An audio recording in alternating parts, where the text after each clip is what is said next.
ఈ వాగ్దానం మీకోసం ఎలా ఉన్నారండి? బాగున్నారు? పొద్దున్న లేస్తున్నారా?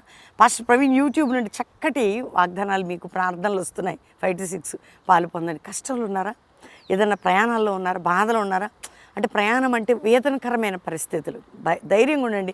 దేవుడు నిన్ను ప్రేమిస్తున్నాడు. దేవుడు నీ కొరకు ప్రాణం పెట్టాడు, రక్తం కార్చాడు. ఆయన నీకు అన్యాయం చేయడు, నేను కాపాడతాడు, భద్రపరుస్తాడు, విడిపిస్తాడు. నీకున్న సమస్యలన్నింటిలో నుంచి జయాన్ని నీకు ఇస్తాడు. ఈరోజు దేవుడు మనకిస్తున్న చక్కటి కీర్తన మరి 55వ కీర్తన 18వ వచనంలో, నా శత్రువులు అనేకులై ఉన్నారు, వారి నుండి విడిపించి నా ప్రాణానికి నెమ్మది కలుగజేసే దేవుడు. అవును దేవుని బిడ్డ, నీ ప్రాణానికి నెమ్మది, నీ జీవితానికి నెమ్మది, నీ కుటుంబానికి నెమ్మది, నీ విడుదలని కలుగజేసే గొప్ప దేవుని కలుగున్నావు. ధైర్యంగా ఉండు. ప్రతి విషయంలో ఆయన నిన్ను చేయి పట్టి నడిపించి నీకు నెమ్మది కలుగజేయబోతున్నాడు. తండ్రి ప్రతి బిడ్డని రక్షించి దీవించి, రోగులుంటే స్వస్థపరిచి, అప్పుల నుంచి విడిపించి, కోర్టు కేసులు తప్పించి, చదువుకునే బిడ్డలు, ఎగ్జామ్స్ రాసే బిడ్డలు, స్టడీస్లో అందరికీ మీరు తోడయండి, విడిపించి నామను గొప్ప చేసుకోమని యేసునామములో అడుగుచున్నాం తండ్రి, amen.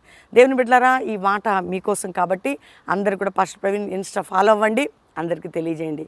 God bless you. Praise అలా.